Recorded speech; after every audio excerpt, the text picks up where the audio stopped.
of the internet, we're coming at you again. It is time for the drop.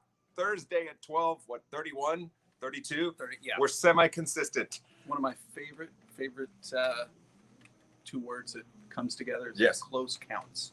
Close does count. Close counts. In horseshoes and hand grenades. I'm Ruben Dominguez. That's Quinn Bishop right over there. It's the newest music, all the cool vinyl. But we're going to start off today talking about, on a sad note, obviously, the death of Taylor Hawkins. Absolute tragedy. Yeah, no, absolutely. Yeah. One of those guys, I think that you could sum him up. Everybody's reading a lot because people have a lot to say about him. He, was really kind of the cheerleader for that band and for drummers in general. But of everybody that I've ever known to met with him or interact with him walked away feeling like they were the star. Yeah. Brilliant musician. Yep. Better human. Yep. He would definitely. Sorry, Katie, I can't talk right now. He would. Exactly right. He was one of those guys that, and somebody posted online or somewhere that even though I'd never met you, even though I didn't know you, we all knew you. Kind of a situation. And he was such. And I was reading to a point about what you said. He would honestly just fanboy out whenever he meet like one of his contemporaries or his heroes or even just a super fan or whatever. Absolutely. And was famous for it. In fact, a Cactus employee. Didn't have a ticket for the show. Met him on the street, hooked him up with a ticket for a sold-out show in New Orleans. Took him out for coffee. That's the kind of guy he was. Class act. There's a great Springsteen quote in that. I'm probably going to get this wrong, but general thought of it is that to be genuine, the audience has to see you in them and you have to see the audience in yourself. And right. He was one of those guys that definitely never forgot where he came from and just was really outgoing and decent with born in Texas, yeah. With everybody met. And here he is chilling in a hot tub. This is his solo record from a couple years ago. This is 2018. So, but he had a bunch of side. That's just always working. Always doing. Yeah, and the Foos were a busy band. Yeah, he just launched an album with Chris Chaney and David Navarro. They were actually about to put something out. They toured. Did some limited touring. I saw him here at Houston Open Air when his band Chevy Metal. Oh, I heard they were great. Yeah, they played right in front of Buck Cherry. Of course. And it was like the middle of the afternoon in that giant, hot as hell parking lot at NRG, and they were amazing. I mean, he would switch back between jumping in front of the, taking the mic and doing. They did a killer cover of My Sharona. It was fantastic. They did a bunch. He did a couple of Queen songs. Of course, and actually, you can see it on YouTube. He did the last night that he performed with the Foos, which was, I think they were in Colombia. Somebody to Love does great, but I think he did that every night. It was a great rendition. Yeah, man. Huge loss. Such a drag. Just one of those deaths that give you pause, like, not that guy. So yes. Juliette Lewis posted a very, very, very emotional post because I was about to go to sleep on Friday night, and it was like ding, ding, ding, ding, and I was scrolling through the next morning, and Juliette Lewis was like, I could almost hear her screaming this, and she was like, not this guy. You got it wrong. That's it. Just not. I think that's people's sentiments. In great bands that connect with fans, always have that band member that's like him. I think Jason Newsted's like that. Metallica, just the relatable dude. That's the guy you can run in on the street and buy a coffee and give you a ticket to the show. That kind of and so many weird things that to look at. Look at okay, so Pat Smear's in the band, right? Yeah. He was in the Germs. Darby Crash commits suicide. He's in Nirvana. Kurt commits suicide. He's in Foo Fighters. Yeah. Taylor dies.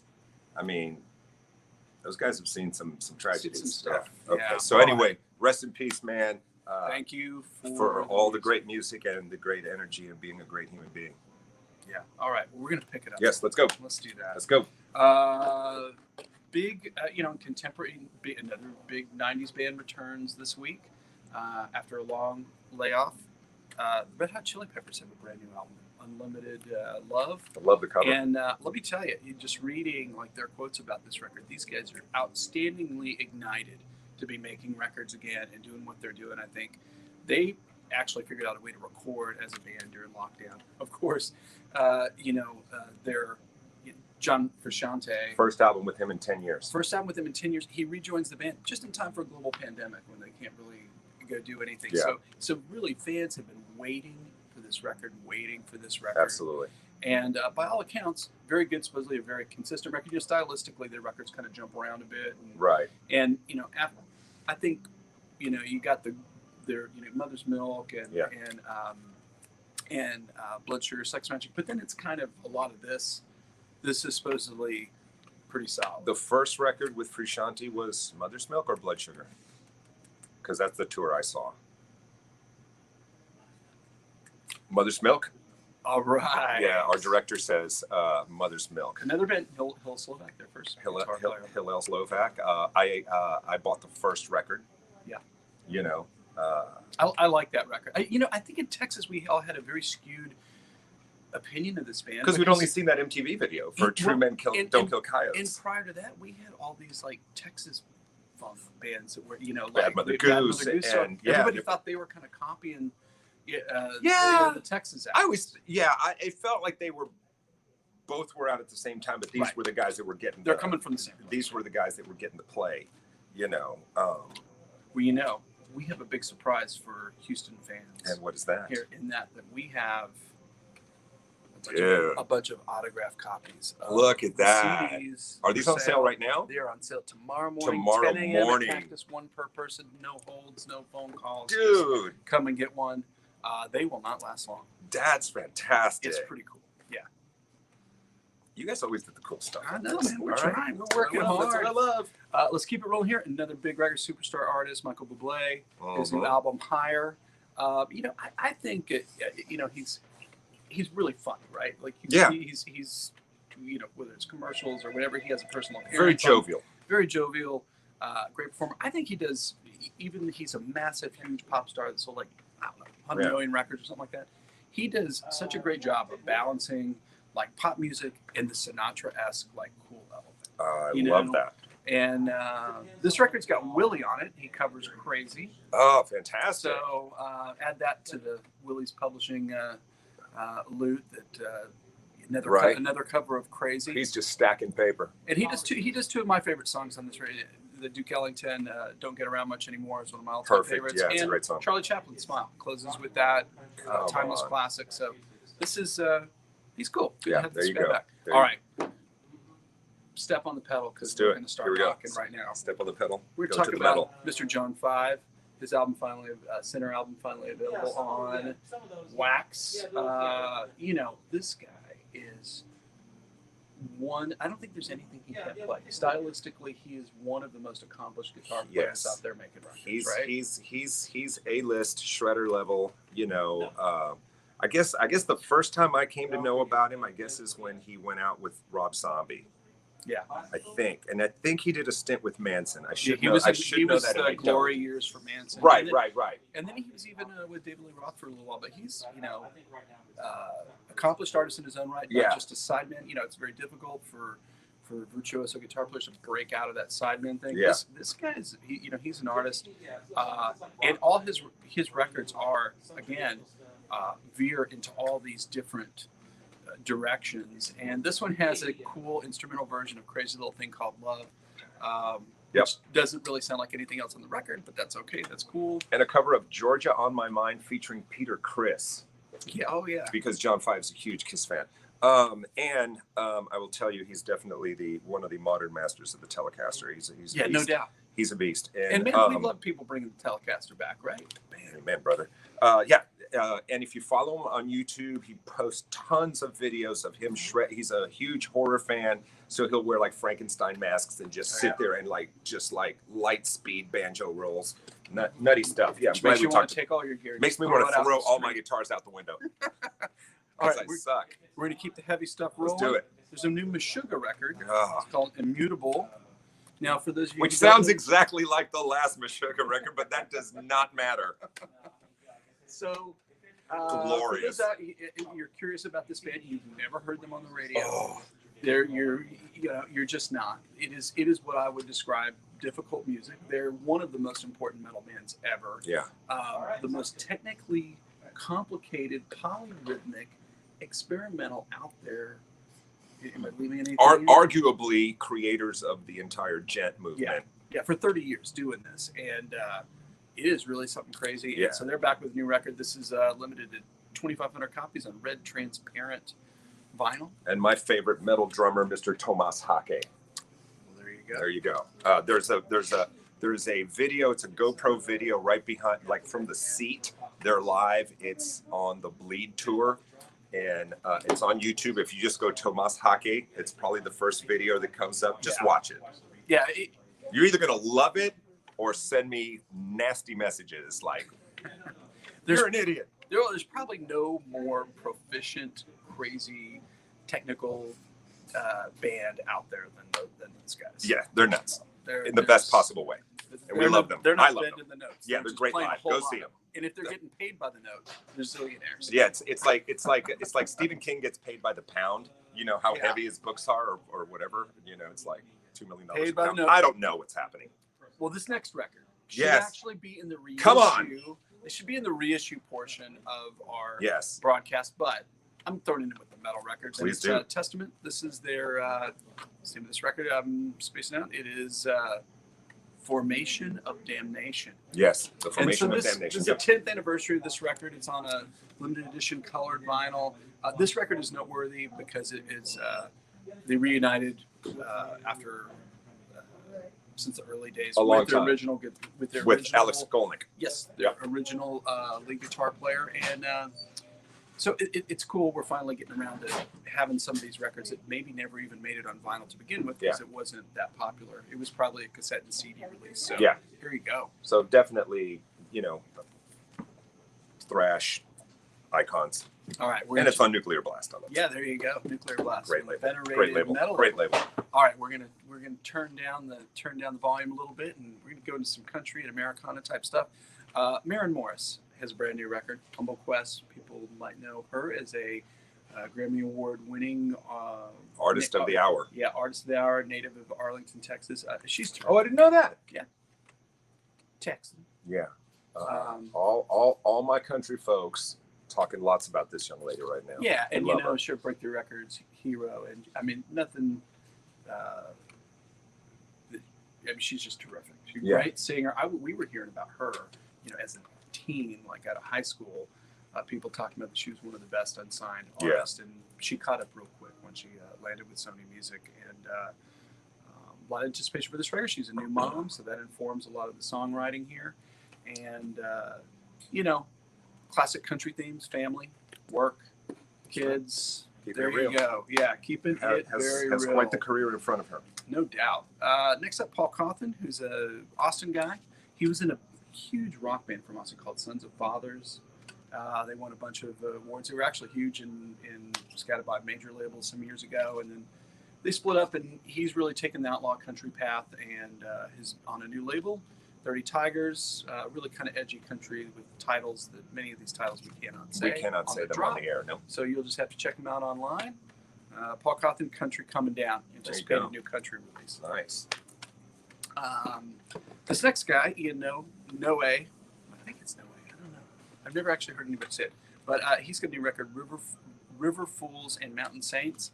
And I will tell you, his last record, which was Between the Country, that came out in 2019, that was that was in my top 10 from that year. He's got a really kind of dark, smoky voice. Yeah.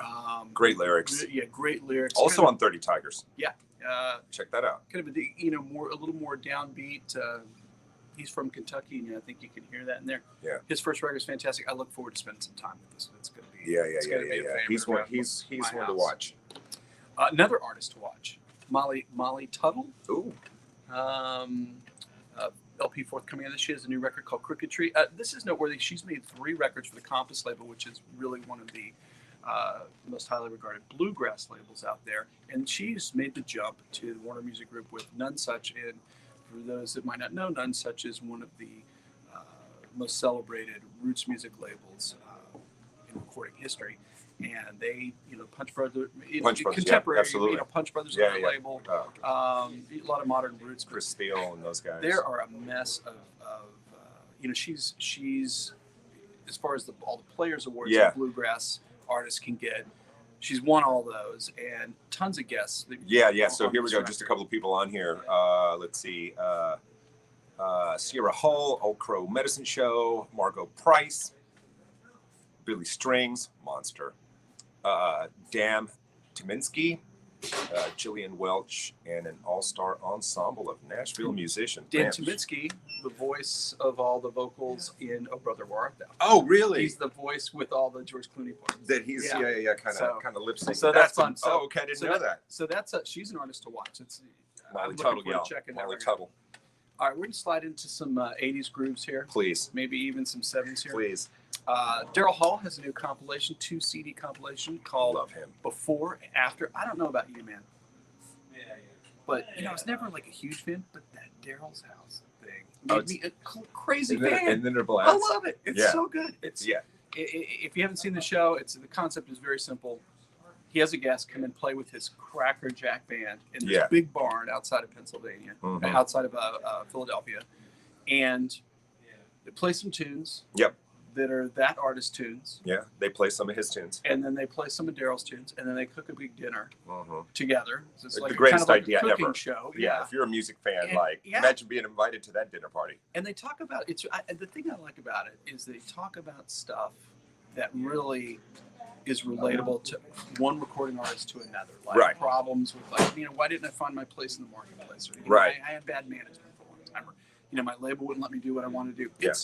It's the great 30-minute window into these guys' lives. Great program. Yeah, and they're all top players. So, it's just smoking. Yep. There's a great, they invite Billy Gibbons over for one. Oh, that was awesome. There's a Cheap Trick episode. Oh, that's great. That's amazing. And then who did he bring in? It wasn't the Four Tops. Who were the guys? He brought in the R&B, wasn't the Isley Brothers.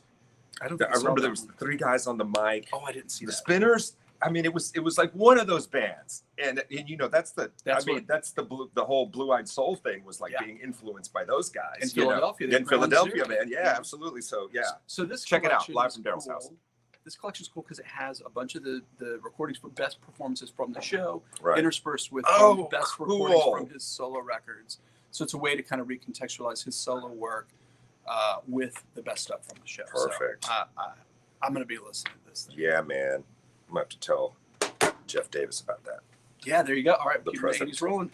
Colin Hay has a brand new record called Now and Evermore. And I think this is one of the best second acts in modern, his big band was Men at Work, Laying Down Under, all that kind of stuff. But then, he had this cottage industry going over the past 15 years of making these really terrific, folky pop records. Yeah. He's still got that pop sound. And really his relaunch moment is the soundtrack for what's the Scrubs guys film? Help me out. The Scrubs guy film, like the show Scrubs. Yeah, what was his film? Oh, God, I don't know. Anyways, so whatever. The movie was filled with Colin's music and really kind of introduced him. People were like, oh yeah, I love that guy's voice, and really kind of put him in relaunch mode. And he's been making great records ever since. Worthy of your ears. Yeah, it's funny how many people have covered Men at Work songs. Like a bunch of people have covered Overkill. And and such a great song. A lot of the 80s records really weren't that deep. They were hits, and then they just filled up the records to get them out there in the marketplace, and then on to the next one. That's good. The fact that people kept covering them, and how good his records are now tells you that there was some depth there that maybe some other artists. I saw Men at Work live when Men at Work was a thing, and I went expecting just like the kooky, Land Down Under and what I'd seen on MTV. They actually opened for Fleetwood Mac. They did. Yes, and that's the tour. Was it Mirage tour? Lindsey Buckingham was still in the band. He was in the short hair that was some Russian. suit wearing Lindsay era. Yeah. I can know their eras by what Lindsey Buckingham looked like, or if he was in the band or not. And they opened up, and I went in there expecting nothing, and they were amazing. Well, there you go. I mean, like, really, they played a lot of different stuff, and they even did a song that was like almost like a metal, kind of like really. That's crazy. It was nuts, but they were great. They were fantastic. Yeah, great singer, great songwriter. Yep. So glad to have him with a new record. Okay, I threw this in here just to talk about because you have to. It's such a nutty thing. You right? have to. And we're talking about a few '80s guys. Yeah. There's a new Aldo Nova record, and he keeps making records. He's got an audience, but everybody knows him from. He was one of the MTV, like the first class of MTV, right? Oh, sure, Fantasy, of course. That Fantasy tune. You couldn't turn on MTV and not see Yeah. that video. Yeah. I think the thing about this is a story of a fictional rock and roller, and it might be autobiographical. Concept. Yeah, concept sort. album. Okay, all right. So, check it out. But Aldo's back. If you've been looking. There you go. He's okay. Hey, Ty Tabor, we love this guy. Yeah, of right? course. He has a new Come album, on. Shades. Guitar player. I would say lead guitar player, but he's the guitar player. He's the guitar player in King's X. King's X, one of the more influential, I hesitate to call it metal, but it kind of is metal, but we'll say modern hard rock Let's go with that. bands. Terrific player, and his solo records are really good. So he's got a brand new one, and I'm looking forward to hearing that. Not quite a Houstonian, but we claim him. We claim him. We're claiming absolutely, we claim him. him. Yeah, so we talk about he was a Telly guy early on too. He was the Telly Elite. Do you remember that? I do remember the Telly Elite. Yeah, he was the Telly and he's Elite guy. bounced around to everybody. He's been endorsed by like every guitar manufacturer on the Somebody planet. wants to give you a guitar? I'll play your guitars. Send it on. over. It doesn't matter what they give. I mean, you can just destroy everything. Yeah, absolutely. Yeah. This is a fun record to talk about here. This is something I want people that are watching to go check out this band. Let's do it. It's cool. One of the only things they're going to hear is like this. This is the, I do not know how to say it. The Ibibio sound machine. Okay. Electricity. This is their fourth album. This is a. I don't know anything about them. Oh, they're cool, man. Really? It is a West African funk and disco band. From Yes, London. it is. Hell yes, it From is. London. Get Very out of cool town. voice. Their records have been really well received and critically acclaimed, and I think it's a coup for Merge, the little indie rock label in the States, that they have the license on this record over here, and this is just fun music. Yeah, man, I like this. So, irresistible, multidimensional anthems that reach far beyond the borders of geography, music, and emotion. NPR, folks. Aren't we all looking for that? Exactly I right. want some of that. I need a shot of that right now. Anything multidimensional. Yeah, let's Please. get multidimensional. Please. I love these guys. North Mississippi All Stars on New West Records. They have a brand new record, and this is the Dickinson Brothers. We've been super guitar heavy today. We have. That's really fantastic. Yeah, Luther Dixon.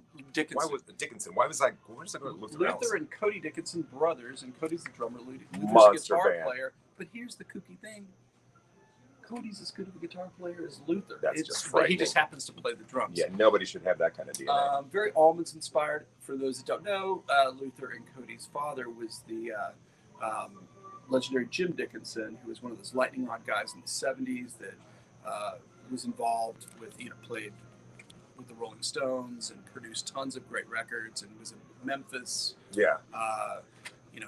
Involved with Big Star and a bunch of just wherever Jim was, Yeah. good stuff was happening. And so it's in the blood, and they make great records. But all the records are kind of different. This one's kind of, I think, more a real meandering kind of Allman Brothers. Right. Almost jam tune. kind of vibe. vibe.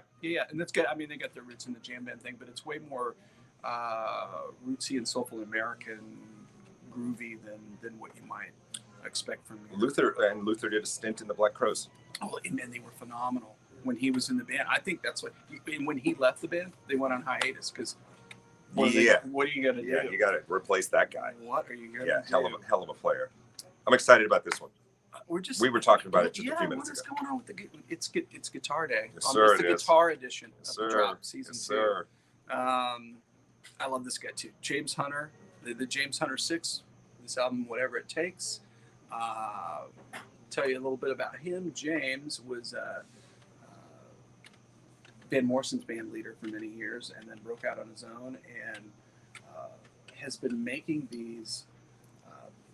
I hate to call them a throwback records. Definitely kind of a retro sound, going back to early Very R&B, early blues R&B. inspired, Right. early rock and roll. But it's kind of his own thing. You know, it's super rootsy. He's a triple threat, insane guitar player with a very unique style where he uses almost like that banjo kind of claw hammer thing where he percussively like pulls on the strings and plucks them, which is really different. And he sings like Sam Cooke. You know, he just has a phenomenal voice and is a great songwriter. Don't miss him live if you have a chance. He's really cool. Did you get a chance to hear any of this? Not this album. I watched a live performance he did somewhere. Oh yeah, and it was crazy. You know, it's like everybody in the band was soaking, sweating, so it looked like they'd been standing under a shower. But they were just giving it 100% on stage. Yeah, and the band's kind of like a soul review. If you go see him live, horns. You know, he's got a couple of horns in there, and just that really kind of groovy. You know, I picked like we were just talking about this here before we started the show. You know.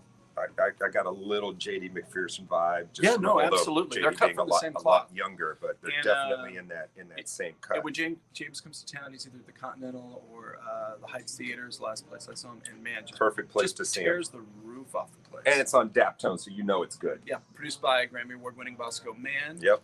Who is responsible for the great sound on the Amy Winehouse Back in Black record. Okay. Knowledge.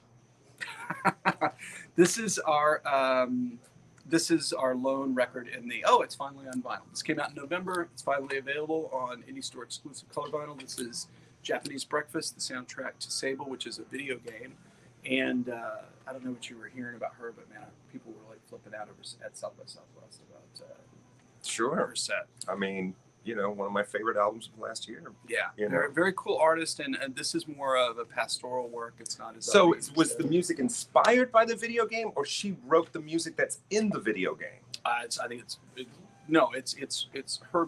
I think it goes both ways. I think she was familiar with the game and wrote the music for the video game, but the soundtrack is her. Wow, is that all instrumental, vocal? It's almost all instrumental. Yeah, I believe. Wow. Everything I've heard from it has been instrumental. Wow. Okay, and we're going to wind it up with a couple of important reissues. We're going to talk about this. The timeliness of this is fantastic. Yes. So, one of my favorite bands, Roxy Music. Wildly influential. If you've never heard of Roxy Music, they influence the bands you love. For your pleasure. Probably. Really, and early records feature Brian Eno before he departed because he forgot that this guy right here, Mr. Brian Ferry. That it's really his band. So Eno went to do something else, but they always have attractive females on their album covers. But if you like your early '70s progressive, out there, the big hit is "Love Is the Drug." That was the one that charted in the U.S. But the records are terrific.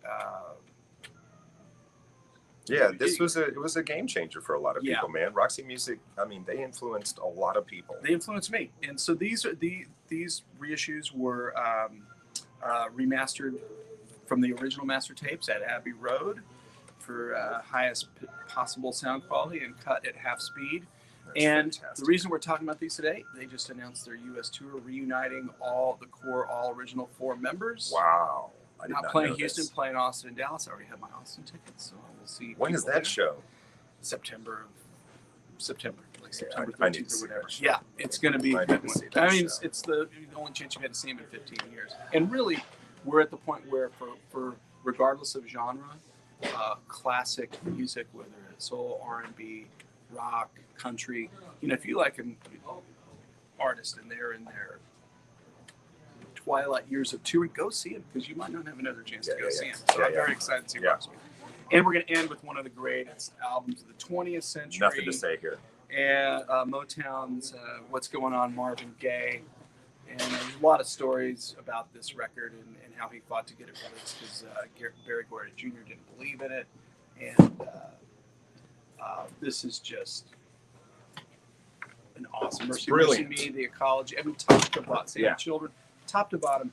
Brilliant record. This is the 2 LP Yep. remaster with stripped down cuts that don't have symphonic portions on the second LP. And those have never been on vinyl before. So this is your first chance to pick those up. Yes. And, you know, there are those records out there, even as if you're a casual music fan, it is worthy to be a completist with the sessions from these records and Right. just change the world. And this is one of them. Yeah, like full-on genius. That, and by the way, that Motown documentary that's running on Netflix, that it has been for a while. Summer of Soul? No, it's just about the Motown, the history, and it's interviews with everybody, but it really gives you a sense of how different that company was, top to bottom. And they talk a lot about this record, but it's a must see. Yeah, good stuff, man. You know, since we opened with kind of a shout out, you know, in memoriam, I guess.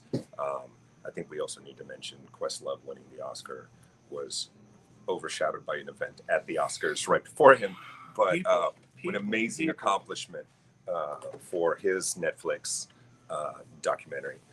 So yeah, a lot of cool stuff in music. What's coming up? What's on the horizon? We're kind of counting down to Record Store Day. So we're counting us record Store Day, April 23rd. I think we're going to actually start featuring some of those records in the next drop. Of course, next week, Big Jack White record. People waiting for that. Cannot wait for that. It's cool. It's I think what people want to hear him do. Oh, absolutely. Because the last record, people didn't want to hear him rap. So, that's true. You got to follow your muse and do what you think is the thing to do, and he did that. So, but this record's like, I mean, it's quick cut tracks with Have you heard it? Tempo change. Yeah, it's Oh, cool. okay. Oh, see, It's what you want to hear. Pays to be that guy. Gets to hear things ahead of time. What do you know? All right, folks, we're going to leave you on that one. Next week, 12:30 or 12:32. The 12:34. The drop returns. We'll have lots of new music for you, lots of cool stuff, and have a great week. Love you. Bye.